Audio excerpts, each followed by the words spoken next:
Hey folks, I'm Papa Boris, and I'm here reviewing the first of the two-player games to finish in Stage 2 of the 2026 Through the Ages World Championship. This is the upper bracket, and I'm just going to get this out of the way. The two-player games didn't end up mattering. Chunky Sam was the lowest point player going into the two-player games, and he lost his two games against the other opponents, so no matter what, I could not be eliminated from the tournament because I was guaranteed not to get fourth.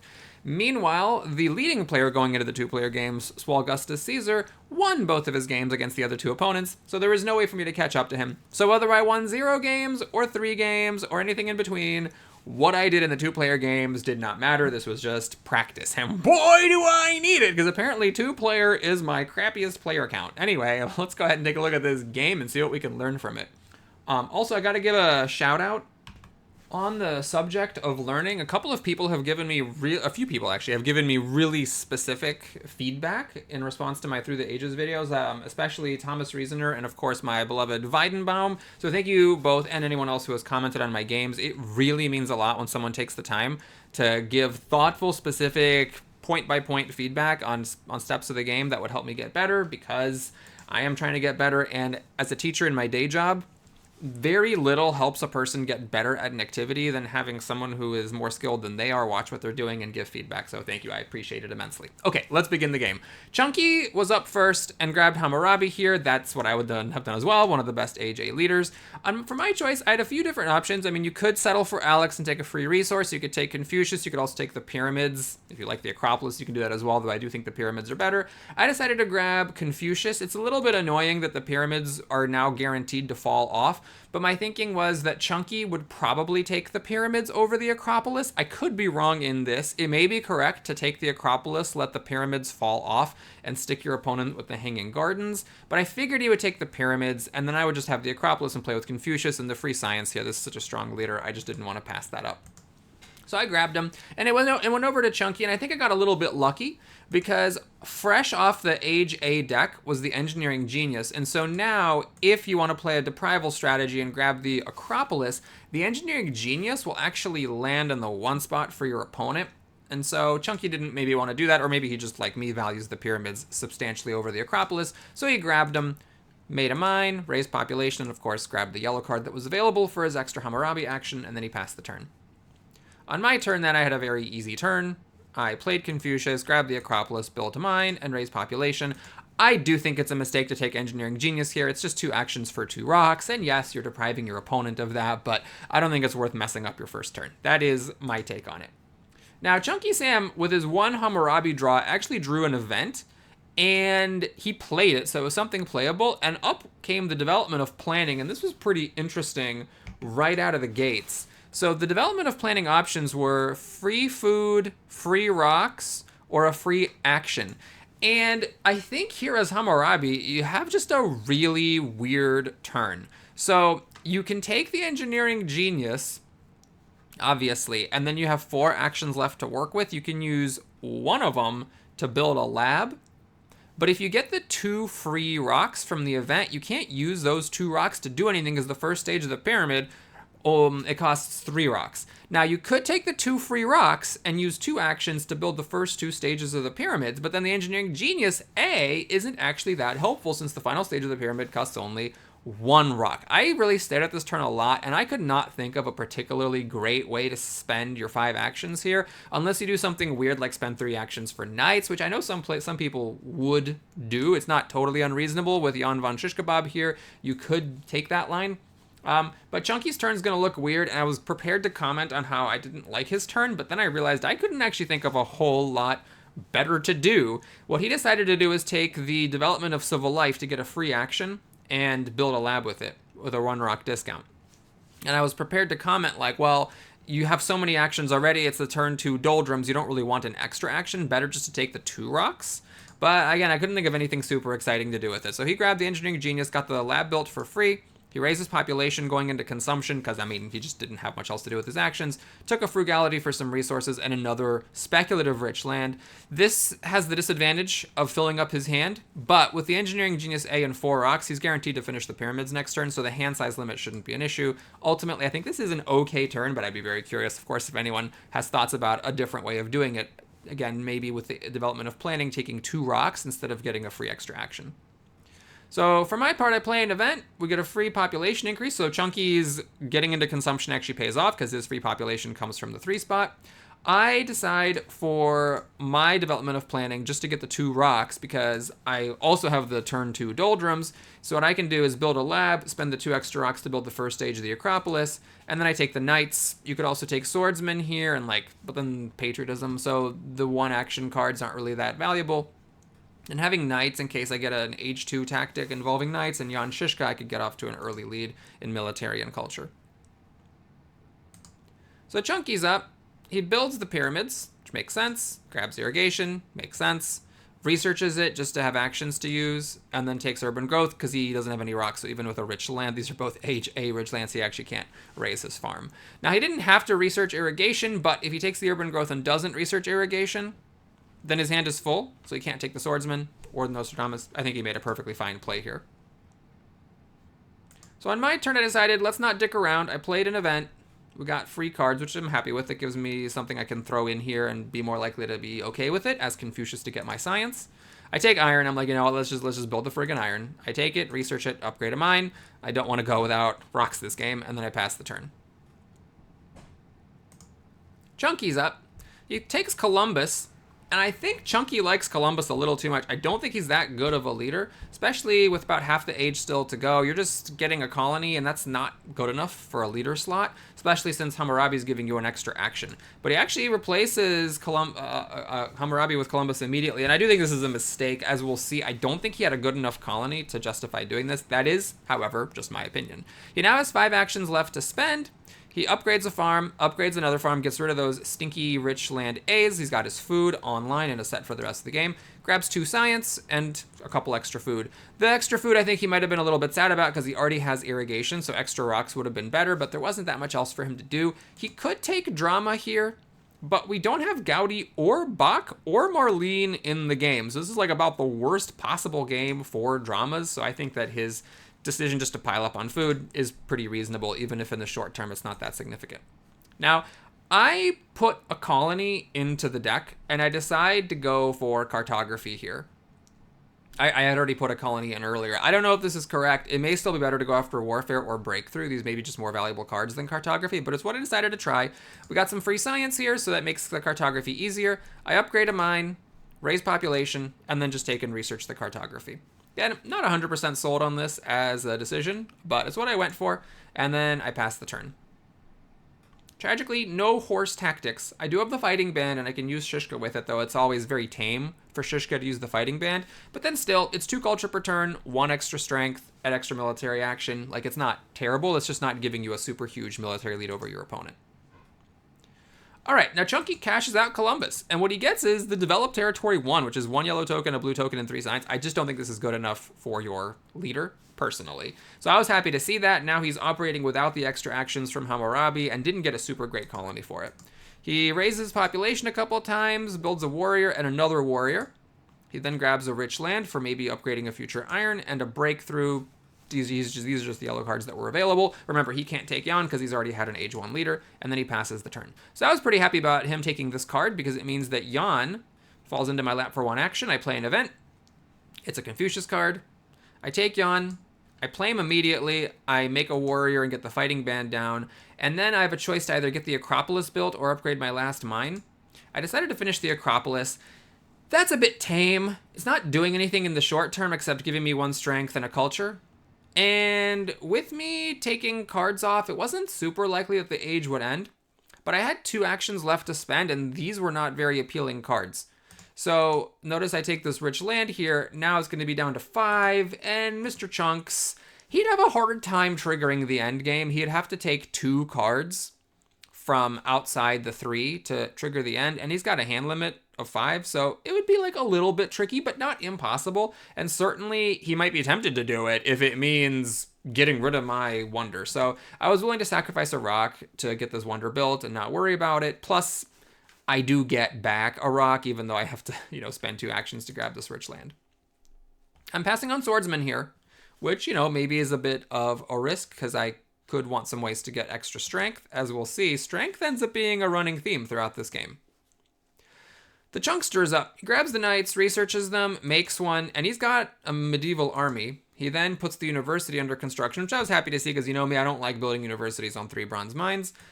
And then he passes the turn. And at this point, I think I do think I misplayed things. So he got me a horse tactic for Jan, which means, yes, I built an extra warrior here, and that's kind of annoying. I would have liked not to have, because this warrior could have been a knight, and then with a medieval army, you can do the whole thing where you make 3 knights and get 3 medieval armies. The thing is, I did not pivot, and maybe I should have. I didn't pivot because I do get a worker here coming out, but the age is ending, so that worker is unhappy. So I have to fix my happy faces. Oh, if only maybe I had hanging gardens. So I have to fix my happy faces before I can make any knights. So the idea of getting like 3 knights is pretty far off. So I decided to just roll with the fighting band. In retrospect, my opponent's got zounds of food, so he can just make 2 more knights for an extra 2, 4, 6, 8 strength and really get a big military lead. But I was like, well, he's only got 2 military actions. It's going to be hard for him to do that and draw cards and pull off aggressions. Maybe I take an aggression or 2 and that's fine. I decided to just roll with it and not spend the science on the knights. Maybe that was right. Maybe it was not. But that was what I chose. So here we are in H2, and I don't mind my position here. I have a culture lead on generation. Science is equal between us. Both of us got like a cache of science, but didn't actually upgrade our science capabilities. I'm beating him on rocks. I already have the iron ready to go for my last upgrade. He's beating me on food. You know, it's a decent game. I decided here to raise my population, of course, to get down to 0 food, upgrade my final mine, take the Code of Laws, get the extra action, and take Alchemy. It's a little bit greedy because, of course, you could take Monarchy here and pay the same price as Code of Laws for an extra civil action, urban building limit, and military action. But I've got Jan, so I've got the extra military action for now, and I wanted to be greedy and maybe take, you know, a better government later and have with this with the Code of Laws and really do great with my civil actions. I also took the Alchemy, even though it's late, because I got all these rocks and I got nothing to do with them. Maybe you should have taken a wonder, Boris! So anyway, I got nothing to do with these rocks, so I thought, well, having the option to research alchemy and like upgrade twice would be a really good thing to have, even if it's not ultimately the best. So there goes my turn, and we're over to Mr. Chunks. He plays an event. It's deposits, which is great. I just finished my mines. It also helps him get his wonder built. Takes the bread and circus, researches them, builds one, fixes his happy faces, grabs iron, which is also kind of late, but you know, he may want the option to do something with his science and rocks, raises population, passes on alchemy, which makes sense because he is building the university. Instead of taking iron, he may have considered grabbing engineering genius, but it's a little bit tricky for him not to be corrupt here, even after building these knights. So I think it's okay to let this go, and I might actually let him have it because it's not falling off, and I'm not building a wonder, so it might just wheel. So I think he made a reasonable choice leaving that there. On my turn, I research alchemy, I upgrade both labs. I'm still corrupt, so I grab the organized religion for the future and just accept being corrupt. I thought this is so valuable for fixing my happy faces that it's just worth taking a bit of corruption here. Next turn, or on some future turn, I can research it, build a theater, get an extra worker out, and then if I get selective breeding going, then I'm ready to go to get my workers fixed. Chunky plays an event. It's a Confucius card, and he grabs Nobel. It's a good grab. I was really hoping he wasn't going to pay 3 to take Nobel because the 2 strength makes up for the extra strength I'm getting from Jan. I lose a military action, but I gain 2 extra science per turn. It's really, really good, but it's also very good for him, obviously. So he grabs him, plays him. That's 4 of his 5 actions, and grabs scientific method to fix his science further for the long term. It does mean that this university is looking a little bit dumb, so I was pretty happy to see this. On my turn, I got the organized religion, I built it, and then I didn't want to dick around. I took the selective breeding. So in this game, there is no ocean liner, and people seem to really enjoy food hate drafting. I guess that's the thing to do.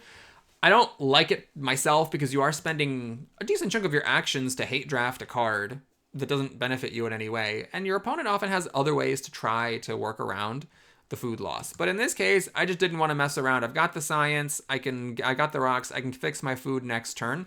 The problem is that with Alfred Nobel and these 2 medieval armies, he can do an aggression, but he only has 2 cards. I figured it was worth the risk, so I grabbed the selective breeding and passed the turn. The one thing maybe is instead of spending my last 2 actions building a temple, So I didn't use this extra worker. I could have like maybe taken a wave of nationalism or something, or an efficient upgrade or a frugality or, any of these things to try to, sneak in some extra value when in the short term I didn't actually need this worker. But it also meant that I got out of corruption, so I think it was an okay thing to do. Now, he doesn't have an aggression. He plays an event. It's a historic territory I put in way back in the day. I'm very happy about this because it does give me a extra happy face. Although, since I built that temple, the happy face isn't that useful in the short term. So I paged a worker. He researches iron, upgrades once, grabs architecture, raises population a couple of times to get the food out and avoid corruption. It's interesting. He could have upgraded his other mine instead of making a worker.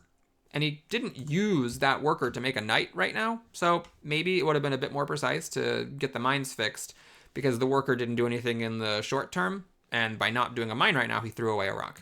He draws 2 cards, and it's up to me. I research selective breeding, and I upgrade once, grab Maria, grab the breakthrough because 3 science is very strong and my science is getting a little low. And then I also take the patriotism.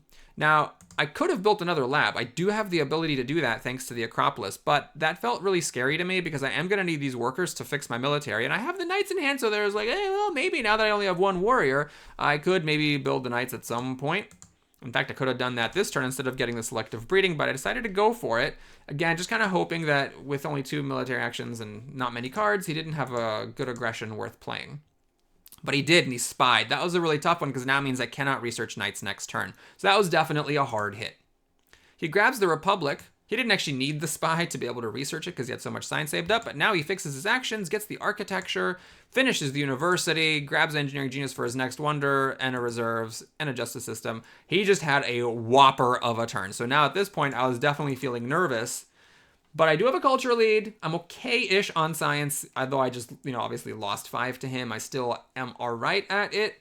I do have a lot of rocks, so I'm not like out of the game or anything, but definitely that was a nerve-wracking turn to watch, especially now that he has 8 actions and I still am only working with 5. So in my turn, I grabbed the revolutionary idea. That seems absolutely critical because, I do need to make up the science that I lost. I also play down Maria so I can start getting these extra rocks. That may have been a mistake because I have tons of rocks, so I don't necessarily need tons of extra rocks, but I thought with Maria, raising my population with this food I've got going would also give me extra science, and that was worth giving up the extra military action from Jan. Now at this point, I also grabbed the cannon and put the railroad under construction. And I do not know if the cannon was the correct, or the Transcontinental Railroad was the right call. It may have been correct to simply upgrade food with just my rocks. And then I can't research knights because I don't have enough science. But I could just upgrade the food and, do something else, whether it's make a warrior or just even pass the turn or whatever. But I thought, okay, I don't have much to do with my actions, so let's put this wonder under construction. I can maybe build it next turn, get 5 extra strength. I'm just not sure that ends up being worth it. We're very near the end of Age 2. It's a pretty late railroad. Not really going to get many of the rocks back, and it's taking a lot of my actions because it takes 3 to put it into play and another 4 to build it. It's a lot. So I have some doubts about whether that was an overreaction or an appropriate reaction to this military situation that's developing here. I do get the 1 copy of fortifications in the deck, which is a really big deal because that means I can actually put these cannons to use and catch up on military pretty quickly. He doesn't have another aggression, plays an event. It's a territory for military strength, which I'm happy to do. So I grab that, pay my defense card for it. He puts the Kremlin under construction, which I was happy about. That's a lot of rocks. He only makes 4 per turn. Yes, he's got the engineering genius to help with it, but I was pretty happy to see he was spending his actions doing this and not building up more military. Grabs the justice system to just completely annihilate me on actions. Grabs the rich land, upgrades a mine, plays the reserves, makes another knight to really get up there, and raises his population again before building a stage with engineering genius. I do think this Kremlin is a little bit questionable. He's not drowning in happy faces, so the happy face penalty is significant. We're about to hit the end of the age, so again, it's going to become even more difficult. He's already doing good on civil actions, so the main benefit of the Kremlin is not relevant for him. Now, the military action definitely matters, but he has tons of science, so he could get military theory or even one of the H3 governments over top of the Republic if he wants to. This does give him some culture, but, he also could have gone for culture, say, through opera or something. So I'm not 100% sure that Kremlin was the best way to press his advantage here. On my turn, I raise population, which gives me a science, raise it again, which gives me another science. That lets me get the cannon down. I then play the patriotism and make 2 cannons. And that patriotism was critical because I had the rocks, but I didn't have the 3 military actions to both make 2 cannons and play the tactic. But now I can finally breathe easy, and then it's like, what am I doing with this transcontinental railroad? I don't actually need it. I could just keep making workers and making cannons and be fine on strength. So the 3 actions I spent last turn are a little bit of a regret. I upgrade my other farm. That's important because I now have 0 food, and I make 4 food. So this makes sure that I can keep on making workers and keep getting Maria's culture and science every turn. Chunky's up. We're going into age 3, and here's the situation. So I'm beating him on culture. It's a bit better than it looks, even because I do get a culture from Maria every time I raise population. He's beating me on science. I have more rocks saved up, and the food thing is fine. So basically, if I can just avoid getting militarily blasted and can push a little bit of culture and keep up with him, then I'll be okay. What I don't like is having to build this transcontinental railroad for all my rocks, because it's not giving me any culture, and the 5 strength may or may not matter compared to just making more cannons. He plays an event. We get rats, which sucks, because that means I don't raise my population or get a culture or science. The strategy is here was near the end of the age, which was really, really unfortunate for me. Thanks to his spying earlier, he has the science to make it so that he has the extra military actions to make up for his republic.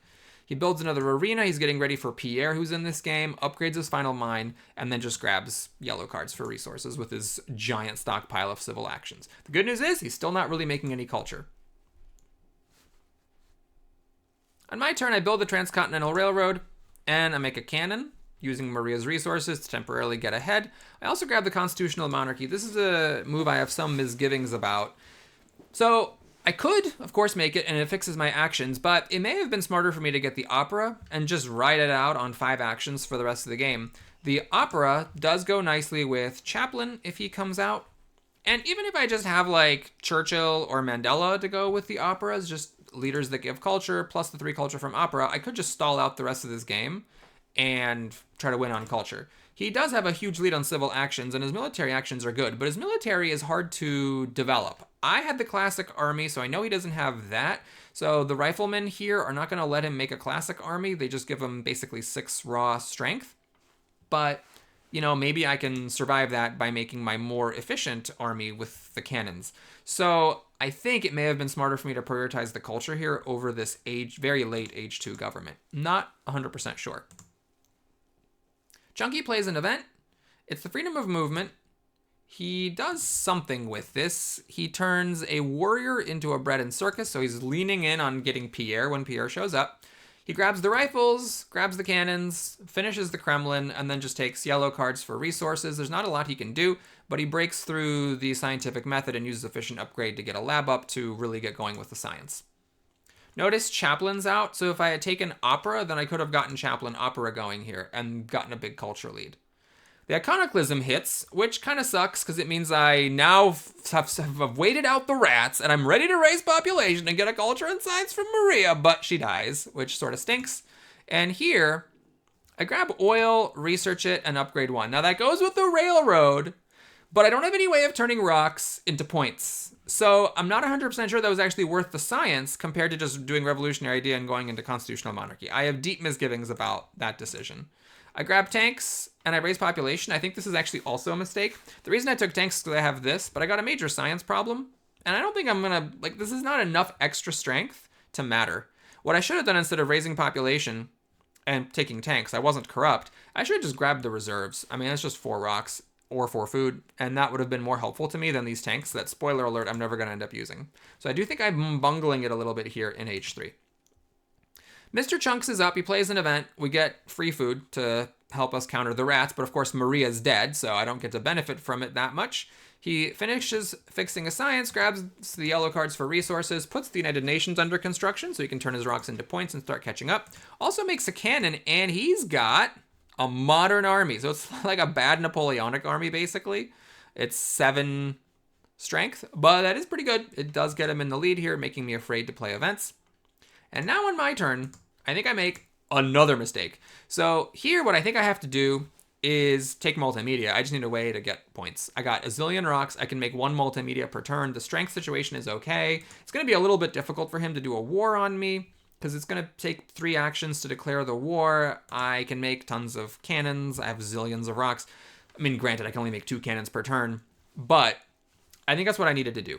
But instead what I did was I took Churchill, and I'm like, well, that's 3 culture per turn. That's like multimedia, right? Kind of, but I can make multiple multimedias, whereas Churchill is only 1 3 culture per turn. I then play the revolutionary idea and fix my actions with the super late constitutional monarchy. After that, I grab the air forces and raise population. I think this is a mistake. I never end up needing these air forces, nor do I really ever have the science for them. Part of it is I took them away from Chunky, so maybe that actually is worth it just as a pure hate draft, but obviously there's another copy in the deck. Maybe it would have been better for me just to grab this military buildup to make it easier to build cannons. Or maybe the air forces do make sense to at least slow down his ability to get the air forces and hit me with an army doubling tactic. I'm not actually sure if that was the correct play or not. As you can tell, in this 2-player situation, I am more often uncertain than I am in the higher player count games whether I'm making the right choices, because the hate drafting element is something I have less practice with. I build another cannon to temporarily be in the lead, and then I pass the turn. So unfortunately, Pierre shows up, so Chunky grabs him, starts suddenly getting an extra 6 culture per turn. He also grabs the movies for culture later, researches the rifles, makes another cannon, takes Engineering Genius to help him finish the Wonder, and plays the reserves for 4 rocks just to pass the turn. He's got a plan here with these rifles.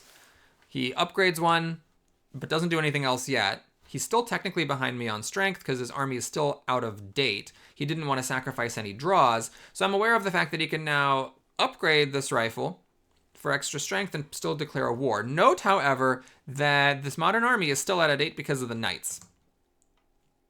On my turn, I play an event. It's the vast territory. I'm actually fine with the fact that he wins because it would have been awkward for me to rebuild. So I'm okay with him just getting a bunch of yellow tokens, especially because he has to give up a couple of knights for it. And now what to do on my turn. Notice this is super awkward. I've got my actions and everything ready to go, but I never took movies, I never took opera, I never took multimedia, and they're not here, so I have no way of turning these rocks into points. Now, maybe what I should have done is just put Hollywood in, because there is still a copy of movies, and spoiler alert, I actually end up making a movie and like building Hollywood. So maybe I just like using the actions now while I have the chance was the right way to go about it. But instead I take some yellow cards, build another lab.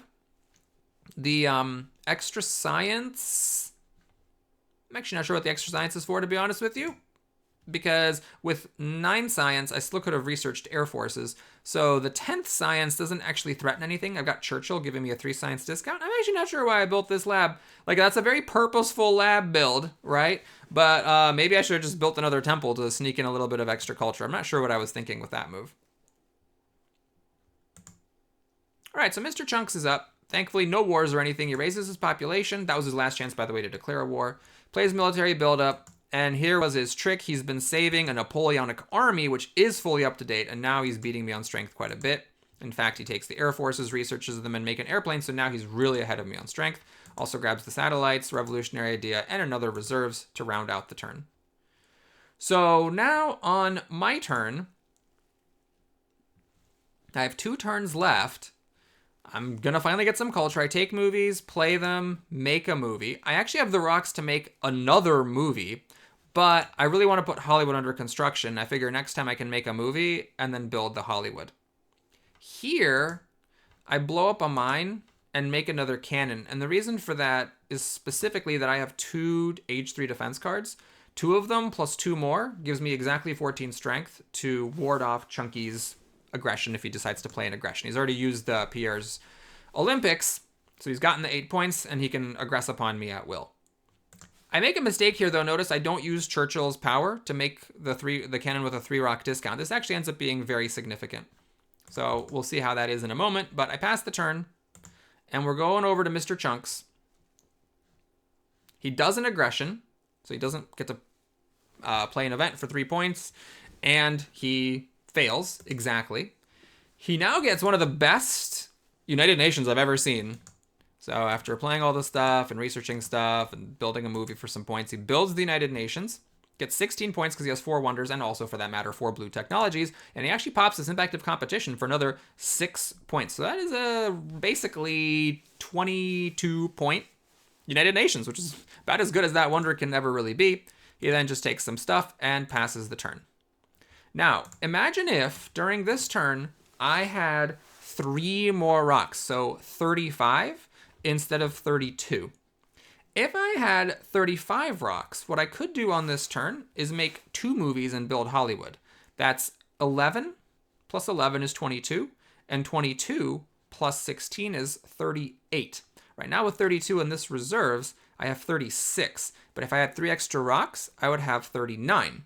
Now you might say, well, but you have to give up 3 points to do that. That's true. But the movie gives me 4 points, and the Hollywood gives me another 8 points. So I'm giving up 3 points to make 12. So I could have made 9 more points if I had spent Churchill's ability last turn to give myself a 3 rock discount. Also, it's worth noting that Chunky on his turn used the Impact of Competition after building the United Nations. So one of these cards is Impact of Competition. That means that these military units almost don't matter. The only thing that military units matter for in the final scoring is Impact of Competition, which we know is not in the deck, Impact of Strength, which I'm losing anyway, and Impact of Harmony. Now, Impact of Harmony, to be fair, it matters. So if I just blow up all my cannons, then I do bottom out Impact of Harmony. It's possible that this card right here, or this card, Chunky's put 2 H3 events in there, is an Impact of Harmony. I don't believe that I saw it. I could be wrong, but I don't believe I saw that this game. I guess that's something I should check more closely on replay. But anyway, I don't think I knew that Impact of Harmony wasn't in. But nevertheless, if you look at my actions, if I don't need to spend any actions to generate workers, I can blow up 2 cannons. So, okay, I'm not totally bottoming out the Impact of Harmony. I'm just losing 4 points from it. Play the reserves. That's 1 action. Make 2 movies. That's 3 actions. Play the endowment. That's 4 actions. And still build Hollywood. So I can do everything that I did, but have an extra movie in play. Instead, what happens is I make 1 movie, upgrade this lab for some reason, build the Hollywood. I believe, no, I didn't put Impact of Science there, so I don't know what the upgrading of the lab was, to be honest. I should have just blown up a cannon and made a temple, frankly. Oh no, I didn't have enough rocks to make the temple, right? But so I don't actually spend the reserves. But to be clear, I could have spent these reserves and done something with them if instead of raising a population to get my worker, I had blown up a cannon to get a worker. I would have had 1 more action to work with, and then I could have also blown up another cannon to get another worker and not upgraded this lab, which did absolutely nothing. So anyway, this little tinkering at the end ends up mattering, because when we go into the final scoring, as you'll see, it's quite close. Heading into final scoring, I'm leading by 9 points, but he makes up 4 of those points immediately with the Impact of Wonders that he put in. Then he had the Impact of Culture for another 10 points. Now the last event was mine. It's Impact of Balance, which I do get 4 points on. Oh, that's why I did the lab, right? So that gave me extra points on Impact of Balance. Okay. But then I'm 1 point behind, and I lose the game by 1 point. So if I had lost 2 points for Impact of Balance and 3 points from Churchill, but gained 12 points from having a movie to make 4 culture at the end of the turn, and an extra 8 points from Hollywood, that would have been 12 minus 5, because Impact of Harmony wasn't in here. The 3 from Churchill plus the 2 from Impact of Balance. And that would have been a 7-point difference, and I would have actually won the game. So a really good game with Chunky, and as always, it's heartbreaking to lose a game by 1 point, but paradoxically, I feel pretty good about it. It's good to know that I could have beaten this pretty tough opponent if I'd played a little bit better, and we can see, like, in my very last 2 turns, there was a clear way that I could have gotten the extra points I needed. So thanks for watching, everybody. Hope you enjoyed learning from all of my mistakes, and I will see you again soon to take a look at the remaining games in this stage of the 2026 World Championship. See you soon.